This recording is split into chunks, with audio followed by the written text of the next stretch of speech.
ગંધર્વો તથા કિન્નરો તેવા કૃતાર્થ થયેલા છે અને તેઓ અહીં જીવન મુક્તપણે વિચરે છે. તે વિનાના બીજા સ્થાવર અને જંગમ જીવો તો ભીંત તથા લાકડાની પેઠે મૂઢ છે. બીજા કેટલાક ક્ષીણ મોહવાળા છે, તેમને માટે શો વિચાર કરવો? લોકમાં જ્ઞાન થવાને યોગ્ય એવા પ્રાણી માત્રની આત્મસિદ્ધિને અર્થે વિવેકી માણસે કલ્પેલા શાસ્ત્રો જાણે દેહ ધારણ કરીને વિહાર કરે છે. જેમનું અંતઃકરણ શુદ્ધ છે તેવા માણસો પોતાના દુષ્કર્મોનો નાશ થવા માટે જો શાસ્ત્રનો વિચાર કરે તો તેમની બુદ્ધિ નિર્મળ થાય છે. સૂર્ય આકાશમાં વિહાર કરે છે, તેથી રાત્રિ સંબંધી અંધકારનો નાશ થાય છે. તેવી રીતે સત્શાસ્ત્રનો વિચાર કરવાથી મનના મોહરૂપી અંધકારનો નાશ થાય છે. જ્યાં સુધી મનનો ક્ષય થયો નથી ત્યાં સુધી મોહ થાય છે અને સિદ્ધિ થતી નથી. ક્ષીણ નહીં થયેલું મન ઝાકળની જેમ આવરણ કરે છે અને ભૂતની પેઠે નૃત્ય કરે છે. હે મુનિ, સર્વદેહધારી મનુષ્ય માત્રને મન છે તે જ સુખ દુઃખના અર્થને ભોગવે છે, પણ માંસમય શરીર સુખ દુઃખના અર્થને ભોગવતું નથી. જે આ 5 મહાભૂતથી બનેલો માંસ તથા હાડકાનો સમૂહ દેખાય છે તે મનના વિકલ્પ માત્રથી છે, પણ પરમાર્થથી વિચાર કરતા દેહ છે જ નહીં. હે મુનિ, તમારા પુત્રે મનરૂપી શરીર વડે જે કર્યું તે તેને પ્રાપ્ત થયું છે, એમાં અમારો કાંઈ અપરાધ નથી. લોક પોતાની વાસનાને લીધે જે કર્મ કરે છે તે તેવી જ રીતે તેને પ્રાપ્ત થાય છે, તેમાં બીજાને કરતાપણું નથી. મનુષ્ય પોતાની મનોવાસના વડે અનુસંધાનથી જે નિશ્ચય કરે છે તે માણસનો તે નિશ્ચય બીજો પૃથ્વીનો રાજા હોય તો પણ કરવાને સમર્થ થતો નથી.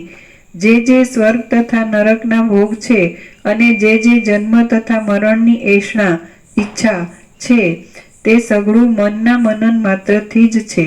માટે મનનું જરાક ચલન થવું એ પણ દુઃખરૂપ છે.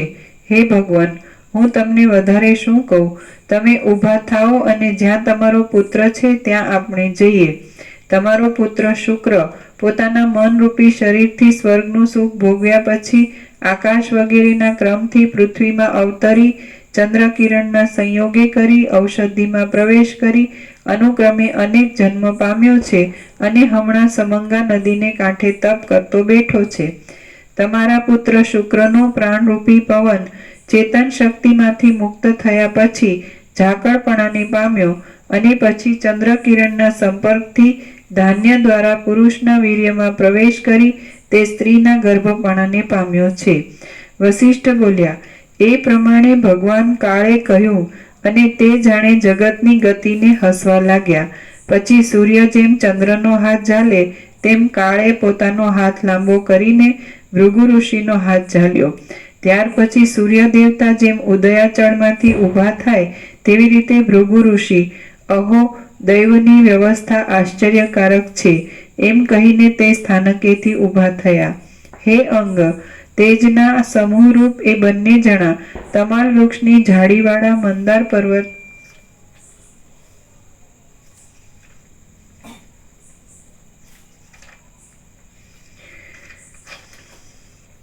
હે અંગ, તેજના સમૂહરૂપ એ બંને જણા તમાલ વૃક્ષની ઝાડીવાળા મંદાર પર્વત ઉપર એક સાથે ઊભા થયા અને તેમણે સાથે પ્રયાણ કર્યું.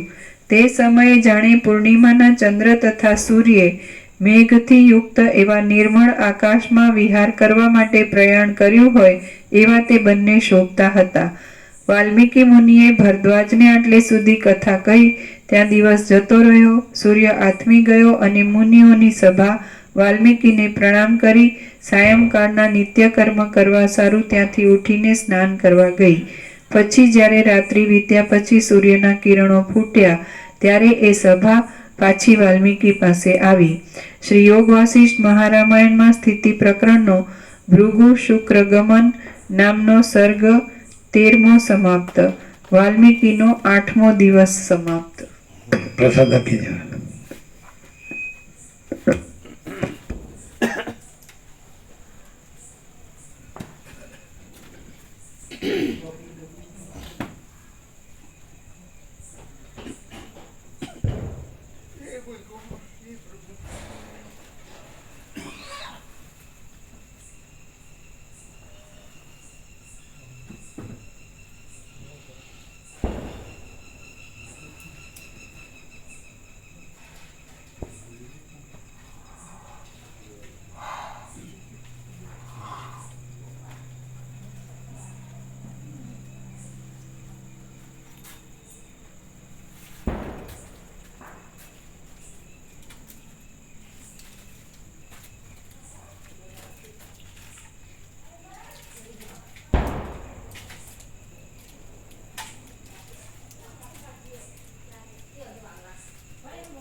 એકદમ બેઠા જ રામાપ્રભુ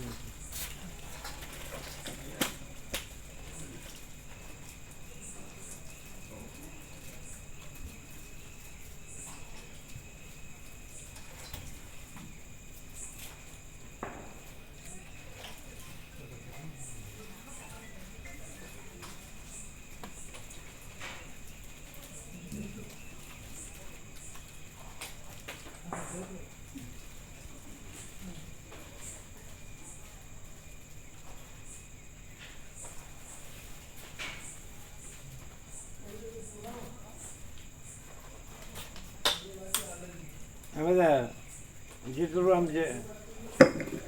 આપણે તો સામાન્ય માણસ છીએ, પણ બધા જેને મહાત્મા કહે છે કે મહાપુરુષ એવો શાસ્ત્રનો શબ્દ આવે છે ને, એ કેવા હોય, કેવાને કહે છે. આમે માણસ જેવો માણસ નથી હોતા. અમને તો એવું લાગે કે ભાઈ માણસ એટલે માણસ, પછી એમ કે આ મહાત્મા છે, આમ વિશેષ નથી કહેતા, આ મહાપુરુષ છે. અને બીજા બધાને એમ કે ભાઈ આ સામાન્ય માણસ છે એવું કે ને, એના સાપેક્ષ જ કે ને. તો એટલે મહાત્મા એટલે શું, મહાપુરુષ એટલે શું?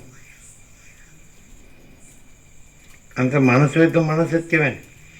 પરમાત્માને પરમાત્મા કહેવાય.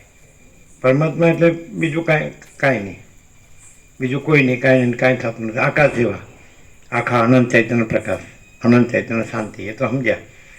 પણ એમાં આમાં જે આ કાંઈ નથી, બીજું કાંઈ નથી, એમાં અમુક મહાત્મા ને અમુક સામાન્ય, એ શું? સંપૂર્ણ ભ્રાંતિ રહી પૂર્ણ બ્રહ્મ સ્વરૂપ રહ્યા હોય. એ તો ભગવા પહેરે બધાને મહાત્મા કહે છે. ઓળખી નહીં શકતા ને, હે, ઓળખી નહીં શકતા ને, એટલે કેમ ઓળખી નહીં શકતા? કે પ્રકાશ જ છે. ભગવા પહેરીને મહાત્મા ન કહેવાય? એ સામાન્ય રીતે સમજીએ છીએ કે ભગવાન પહેર્યા એટલે માટે ભગવા પહેરવાથી મહાત્મા થવા તો સહેલું પડે એકદમ.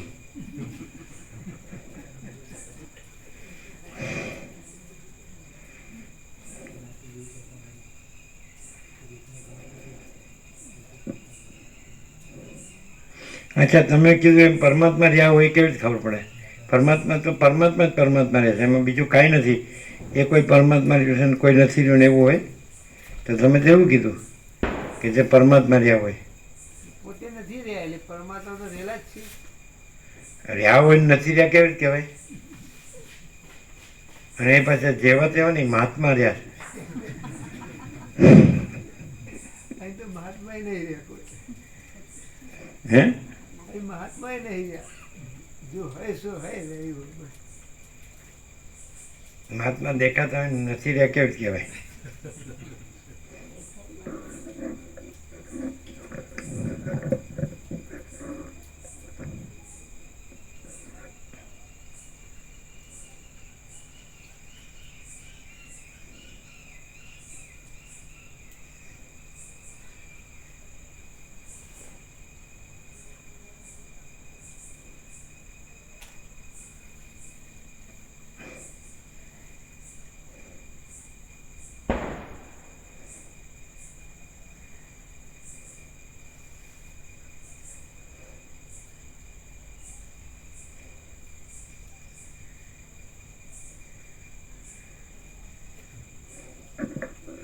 અપાઈ ગયો બધાને?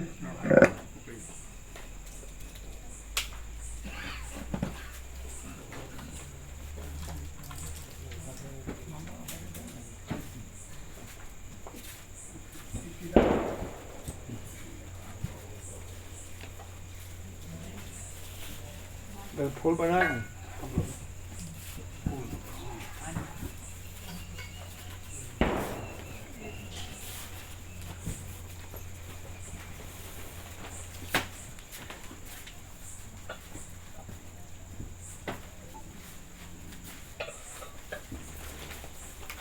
એને શનિવારે જ રાખ્યું બરાબર, કારણ કે શું એક ધારું એક સરખું થાય ને, સેવાય થાય ને, કાલે બધી સેવાય થાય ને, બરાબર છે ને? બરાબર. એટલે બધી સેવા કરો, બધા આવે પ્રસાદ સેવા થાય, શનિવારે કશું રહી જશે. શનિવારે બે કામ ન થાય. શનિવારે કશું બાકી રહેશે તો આ રવિવારે કરી આ પ્રસાદમાં અહીં ચાલતું હોય અને પેલી બાજુ કરવાનું થાય તો બે ન થાય. દઈશું. આ જ બરાબર છે, આ એક જ સરખું થાય ફૂલ. બરાબર. શનિવારે કશું પ્રભુ અને રહી જશે તો રવિવારે કરી દઈશું બાકી. એમ પણ એ તો કે છે ગામડે જવું. બધા કાકા અમે એક જ જવાના. એક જ જવાના, બીજા બધા આવશું હવે. અચ્છા, પેલા 150 ગ્રામ વાળા મળે. હા બરાબર. પણ ગ્લિસરીન વાળા છે ને એ 100-100માં જ આવે, 150માં આવતા જ નહીં. એવું છે? નોર્મલ આવે એ 150માં આવે. એવું છે? હા. તો પછી બરાબર, તો એ તો લાઈવ જ છે વિવેક પ્રભુ. 100 વાળા 100 વાળા હા. એ તો લાઈવ જ, તો સવાલ જ નથી. બરાબર. હા. એટલે ઘડી ગયા હતા લેવા. એટલે તો આમાં 100-100 ગ્રામનું પૂછ્યું હતું આપણે. ના, 100 તો છે જ. એટલે અમે તપાસ કરી પ્રભુ, પણ કે એ ગ્લિસરીન છે ને એ ફક્ત વિન્ટર પૂરતા જ બનાવે લોકો, શિયાળા પૂરતા જ. એ શિયાળામાં યુઝ કરવાની વસ્તુ છે, એટલે કંપની એ લિમિટેડ સ્ટોરમાં જ બનાવે, વધારે ના બનાવે. પેલું રેગ્યુલર હોય 100 ગ્રામના 100 ગ્રામના. હા, એ બનાવે છે. એ વિન્ટર શિયાળા પૂરતા જ બનાવે ફક્ત ગ્લિસરીન. બરાબર બરાબર. એટલે એમાં 150 ગ્રામ નથી આવતા એવું. હા, બરાબર. આ તો એ તો લાવેલા જ.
બાજુ છે ને બધા હે તેમાં